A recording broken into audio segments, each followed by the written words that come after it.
അല്ലാഹുവിന്റെ ഖുർആൻ പരിചയപ്പെടുത്തുന്നു. ഇന്നാ ഖലഖിനൽ ഇൻസാന, അല്ലാഹ് പറയുന്നു കേവലം ഒരു തുള്ളി ബീജത്തുള്ളിയിൽ നിന്നാണ് ഞാൻ മനുഷ്യനെ സൃഷ്ടിച്ചത്. അവന്റെ ഉമ്മയുടെ ഗർഭാശയത്തിലൂടെ ഭൂമുഖത്തേക്ക് കടന്നു വന്നപ്പോൾ അവന്റെ മാതാപിതാക്കൾ പറയുന്നതാണ് അവന്റെ ലോകം. നന്മയും തിന്മയും തിരിച്ചറിയാൻ കഴിയില്ല. അവന്റെ വാപ്പ പറയുന്നതനുസരിച്ച് ജീവിക്കുകയാ, അവന്റെ ഉമ്മ പറയുന്നതനുസരിച്ച് ജീവിക്കുകയാണ്. അവനിങ്ങനെ വർഷങ്ങളോളം ജീവിച്ചു കൊണ്ടിരിക്കുമ്പോൾ അല്ലാഹുവിന്റെ പരിശുദ്ധ ഖുർആൻ പറയുന്ന ഒരു ദിവസമുണ്ടല്ലോ, ഒരു സുപ്രഭാതം പൊട്ടിവിടരുമ്പോൾ അവന് കാണാനുള്ള കാഴ്ചയുണ്ടാകുകയാ, ചിന്തിക്കാനുള്ള കഴിവുണ്ടാവുകയാ. അവനങ്ങോട്ട് പ്രായപൂർത്തിയാകുമ്പോൾ അല്ലാഹുവിന്റെ ഖുർആൻ പറയുകയാ, ഇന്നാ ഹദൈനാഹു സബീല ഇമ്മാ ശാകിറൻ വ ഇമ്മാ കഫൂറാ. നമുക്ക് ഓരോരുത്തർക്കും പ്രായപൂർത്തിയെത്തിയപ്പം, പ്രായപൂർത്തിയാകുന്നത് വരെ നമ്മുടെ മാതാപിതാക്കൾ പറയുന്നതനുസരിച്ച് അന്ന് നന്മ ചെയ്താലും തിന്മ ചെയ്താലും അവർക്കുള്ളതാണ്. ഈ പ്രായപൂർത്തിയാകണ സമയത്ത് പടച്ചവൻ വിളിച്ചിട്ട് പറയണ, എടാ ചങ്ങായി, ഇത് സ്വർഗത്തിലേക്കുള്ള വഴി, ഇത് നരകത്തിലേക്കുള്ള വഴി. ഇതിലെ കാണുന്ന വഴിയിലൂടെ ഇന്ന ഹദൈനാഹു സബീല ഇമ്മാ ശാകിറൻ, എന്റെ അനുഗ്രഹങ്ങളൊക്കെ പേടിച്ചിട്ട് എനിക്ക് നന്ദി കാണിച്ചിട്ട് നടന്നു പോയ സ്വർഗത്തിൽ പോകാം. ഇത് നരകത്തിലേക്കുള്ള വഴി.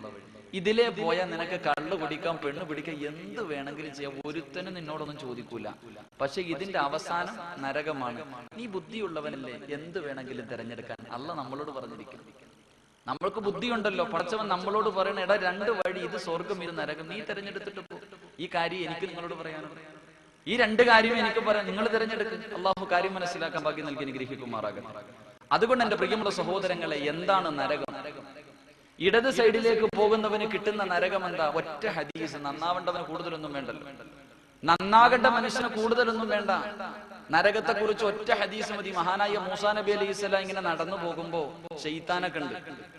ശൈത്താനെ കണ്ടപ്പോ ശൈത്താൻ മൂസാ നബിയോട് പറഞ്ഞു, അല്ല നബിയെ, ഞാൻ ഒരുപാട് തെറ്റുകളൊക്കെ ചെയ്തു പോയി, എനിക്കൊന്ന് തൗബ ചെയ്യണമെന്ന് തോന്നുന്നു, എനിക്കൊന്ന് തൗബ ചെയ്യണമെന്ന് ആഗ്രഹമുണ്ട്.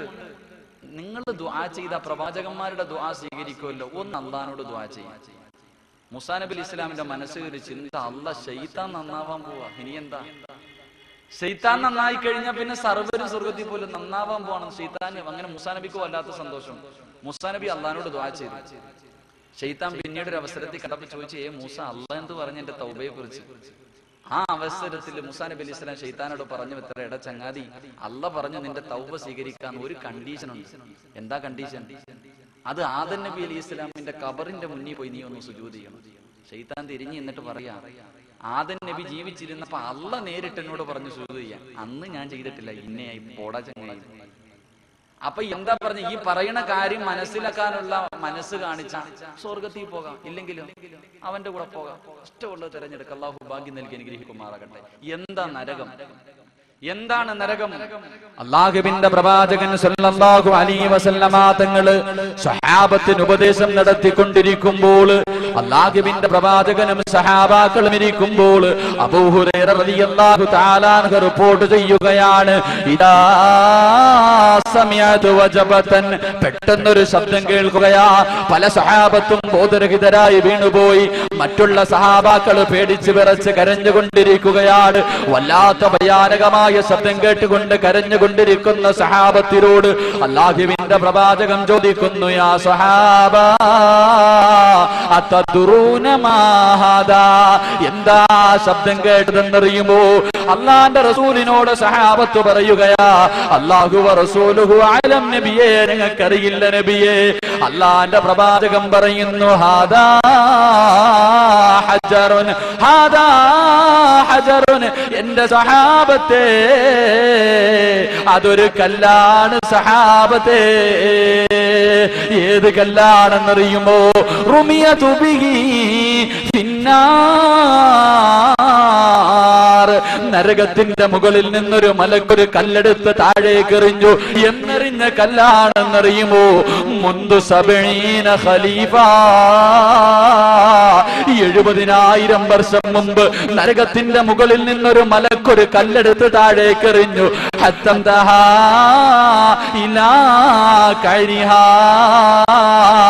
ആ കല്ല് താഴെ വന്ന് വീണ ശബ്ദമാ സ്വഹാബത്തെ നിങ്ങളിപ്പോൾ കേട്ടതെന്ന് ഷഫിയോനാ റസൂലുള്ളാഹി സല്ലല്ലാഹു അലൈഹി വസല്ലമ തങ്ങൾ പറയുന്നു, 70,000 വർഷം മുമ്പ് ഒരു മലക്ക് നരകത്തിന്റെ മുകളിൽ നിന്ന് ഒരു കല്ലെടുത്ത് താഴേക്കിട്ടു.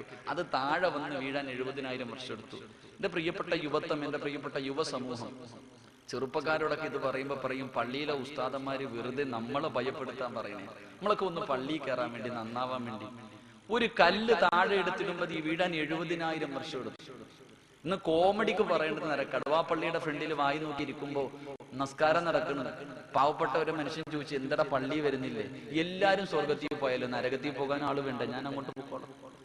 എന്റെ ചെറുപ്പക്കാര് വെള്ളിയാഴ്ച ദിവസം ഷഫീഖ് ബാക്കബി പള്ളിക്കാത്തിരുന്ന വലിയ പ്രഭാഷണം, നരകത്തിന്റെ തീ, നരകത്തിന്റെ ആഴം. ആ അവസരത്തിൽ ബ്ലൂടൂത്ത് എടുത്തിട്ട് ഓണാക്കട, ഭിത്തി ചാരിയിരിക്കാം, ഒന്ന് ഓണാക്ക്, നല്ല സെറ്റപ്പ് പാട്ട് കിടക്കുക, സെൻഡ് ചെയ്യാം. നരകത്തെ കുറിച്ച് പറയുമ്പോ ഇവൻ ചിരിക്കുന്നു, കളിക്കുന്നു, തമാശ പറയുന്നു. എന്റെ പ്രിയപ്പെട്ട സഹോദരങ്ങളെ, നിങ്ങളൊക്കെ കളിച്ചു, നിങ്ങളൊക്കെ തമാശ പറഞ്ഞോ, നിങ്ങളൊക്കെ പുച്ഛിച്ച് തള്ളിക്കോ. പക്ഷേ അല്ലാഹുവിന്റെ ഖുർആൻ പറയുകയാണ്, അല്ലാഹുവിന്റെ പരിശുദ്ധ ഖുർആൻ പറയുന്നു, വഇദാ റഅതഹും മിൻ മകാനിൻ ബഈദ് സമിഉ ലഹാ തഗയ്യുദൻ വസഫീറാ.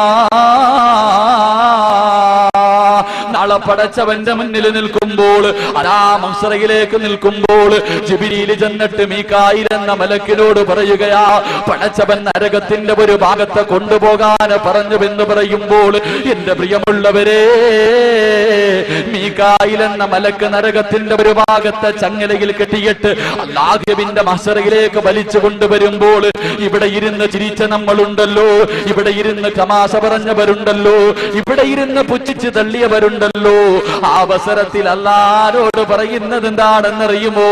റബ്ബനാ അബ്സർനാ വസമിഅനാ ഫർജിനാ. റബ്ബനാ, എന്റെ രക്ഷിതാവേ, അബ്സർനാ അബ്സർനാ, പടച്ചവനെ, ഞങ്ങളുടെ നരകമുണ്ടല്ലോ, ഞങ്ങളുടെ പള്ളിയിലെ ഖതീബുമാര് പറഞ്ഞു തന്ന നരകമുണ്ടല്ലോ, ആ നരകത്തെ ഞങ്ങൾ കണ്ടുപിടച്ചവനെ, ഞങ്ങളുടെ കണ്ണുകൊണ്ട് നരകത്തെ കണ്ടുപിടച്ചവരെ, ആ നരകത്തിന്റെ തീ കണ്ടുപിടച്ചവരെ, വസമിഅനാ, ആ നരകം കടന്ന് വിളിക്കുന്നത് ഞങ്ങളുടെ ചെവി കൊണ്ട് കേട്ടു റബ്ബേ, അതുകൊണ്ട് ഫർജിനാ ഫർജിനാ, ഞങ്ങളെ ഒന്ന് കടുവാ പള്ളിയിലേക്ക് ഞങ്ങളെ ഒന്ന് മടക്കണേ അല്ലാ.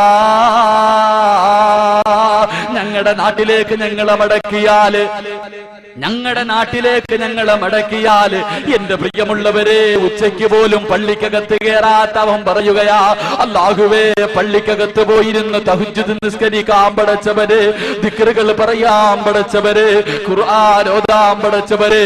എന്റെ കടുവയിലുള്ള പെങ്ങള് പറയുകയാ, എന്റെ വീട്ടില് TV ഇല്ല പടച്ചവരെ, എന്റെ വീട്ടില് കേബിൾ ഇല്ല പടച്ചവരെ, റിമോട്ട് പിടിച്ച് കൈകൊണ്ട് തസ്ബീഹ് പിടിക്കാൻ പടച്ചവരെ, ഫർജീനാ, എന്നെ ഒന്ന് മടക്കണേ അല്ലാ. അവിടെ ചെന്നിട്ട് പറയാ, പടച്ചവനെ ഒന്ന് മടക്ക. എല്ലാം നേരിട്ട് കാണുമ്പോ അല്ലാൻ അറിയില്ലേ നമ്മുടെ സ്വഭാവം, പടച്ചവൻ അറിയില്ലേ. അല്ല എന്താ പറയാ, അല്ല തന്റെ മലക്കുകളെ വിളിച്ചിട്ട് പറയും അത്രേ, ഖുദൂഹു ഫഉല്ലു സുമ്മൽ ജഹീമ സല്ലു സുമ്മ ഫീ സിൽസിലത്തിൻ ദറുഹ 70 ദിറ. മലക്കുകളെ ഒരു പരിഗണന ഇവനോടൊന്നും കാണിക്കില്ല, ഇവനോടൊന്നും ഒരു കരുണയും കാണിക്കേണ്ട ആവശ്യമില്ല. നിങ്ങളെ പണി നടത്ത്, ചങ്ങലയിലെടുത്ത് കെട്ടിയിട്ട് വലിച്ച് നരകത്തിലേക്ക് എറിയാൻ അല്ല പറയുമെന്ന് പരിശുദ്ധ ഖുർആൻ. എന്റെ പ്രിയമുള്ള സഹോദരങ്ങളെ, നന്നാവേണ്ടവൻ ഇത്രയും മതി, കൂടുതലൊന്നും ആവശ്യമില്ല. ഇതാണ് നരകം.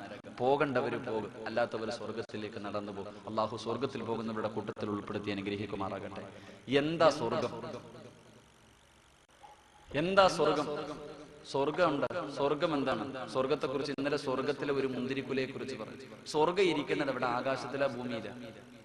സ്വർഗം എവിടെ ഇരിക്കണേ? സ്വർഗം ഉണ്ടല്ലോ, എവിടെ ഇരിക്കണേ? ആകാശത്തിലെ, ഭൂമിയില? എന്താ ചങ്ങാതി, സ്വർഗം എവിടെ ഇരിക്കണേ? ആകാശം. എവിടെ ഉണ്ട് സ്വർഗം ഇരിക്കണത്? ആകാശത്തില. സ്വർഗം ഇരിക്കുന്നത് ആകാശത്തിലാണ്. അള്ളാഹുവിന്റെ പ്രവാചകൻ സല്ലല്ലാഹു അലൈഹി വസല്ലമ തങ്ങൾ പരിശുദ്ധ ഖുർആൻ പറയുന്നു, മുകളിലോട്ടുള്ള വസ്തുക്കളുടെ ഏറ്റവും അവസാനം സിദ്റത്തുൽ മുൻതഹ. സിദ്റത്തുൽ മുൻതഹയാണ് മുകളിലോട്ടുള്ള, ആകാശത്തിന്റെ മുകളിലോട്ടുള്ള വസ്തുക്കളുടെ ഏറ്റവും അവസാനത്തെ സാധനം. എന്താണ് സിദ്റത്തുൽ മുൻതഹ? അള്ളാന്റെ ഖുർആൻ പറയും ഇൻതഹ ജന്നത്തുൽ മഅവ, അതിന്റെ മുകളിലാണ് സ്വർഗം. അപ്പൊ ആകാശത്തിലാണ് സ്വർഗം. അള്ളാഹുവിന്റെ പ്രവാചകൻ സല്ലല്ലാഹു അലൈഹി വസല്ലമ തങ്ങൾ ഇമാം മുസ്ലിം റഹ്മഹുല്ലാഹ് റിപ്പോർട്ട് ചെയ്ത ഒരു ഹദീസിൽ കാണാം, സ്വർഗത്തിൽ ഒരു മരമുണ്ട്. സ്വർഗത്തിൽ ഇന്ന ഫിൽ ജന്നത്തി ലശജറത്തുൻ, സ്വർഗത്തിൽ ഒരു തണൽ വൃക്ഷമുണ്ട്. കടുവാപ്പള്ളിയിലുള്ള നിങ്ങൾക്ക് മനസ്സിലാവുന്ന രീതിയിൽ പറഞ്ഞ, ഈ നാട്ടിലുള്ള ഏതെങ്കിലും ഒരു ചെറുപ്പക്കാരൻ, അല്ലെങ്കിൽ ഏതെങ്കിലും ഒരു സഹോദരൻ, അല്ലെങ്കിൽ ഏതെങ്കിലും ഒരു സഹോദരി ഇന്ന് ലോകത്ത് ഏറ്റവും കൂടുതൽ സ്പീഡിൽ സഞ്ചരിക്കുന്ന ഒരു വാഹനം തിരഞ്ഞെടുത്തിട്ട് സ്വർഗത്തിലെ ഒരു മരത്തിന്റെ ചുവട്ടിലൂടെ സഞ്ചരിക്കുക. എത്ര നാള്? അള്ളാന്റെ റസൂൽ പറയുന്നു 100 സന, 100 വർഷം സഞ്ചരിച്ചാലും ലാ യഖ്തഉഹ, സ്വർഗത്തിലെ ഒരു മരം വിട്ടുകിടക്കാൻ കഴിയില്ലെന്ന് ഷഫീഖുനാ റസൂലുള്ളാഹി സ്വല്ലല്ലാഹു അലൈഹി വസല്ലം. ഇത് ഞാനാ പറഞ്ഞിരുന്നെങ്കിൽ പറയായിരുന്നു ഇതൊക്കെ ഇച്ചിരി ഓവർ അല്ലേ എന്ന്. അബൂജഹൽ ഉണ്ടല്ലോ, അബൂജഹൽ പ്രവാചകന്റെ ഏറ്റവും വലിയ ശത്രുവാണ്. ആ ചങ്ങാതി എന്നെ പറയായിരുന്നു, മുഹമ്മദ് സത്യമേ പറയത്തുള്ളൂ. അപ്പൊ അള്ളാന്റെ റസൂല് പറയുന്നു, സ്വർഗത്തിലെ ഒരു മരത്തിന്റെ വലിപ്പം 100 വർഷം സഞ്ചരിച്ചാലും തീരില്ല. ഹദീസിന്റെ കിതാബുകളിൽ കാണാം, 100 വർഷം സഞ്ചരിച്ച സ്വർഗത്തിലെ ഒരു മരത്തിന്റെ ഒരു ശിഖരം, ഒരു കമ്പ് പോലും വിട്ടുകിടക്കാൻ കഴിയില്ലെന്ന് മഹാരഥന്മാരായ പണ്ഡിതന്മാര് പറയുമ്പോൾ, ഈ വിശാലമായ സ്വർഗമാണ് കടുവാപ്പള്ളിയിൽ പാവപ്പെട്ട ഇമാമ് തലകുത്തി വീഴുമ്പോ കൂടെ വന്ന് വീണിട്ട് ചോദിക്കണം,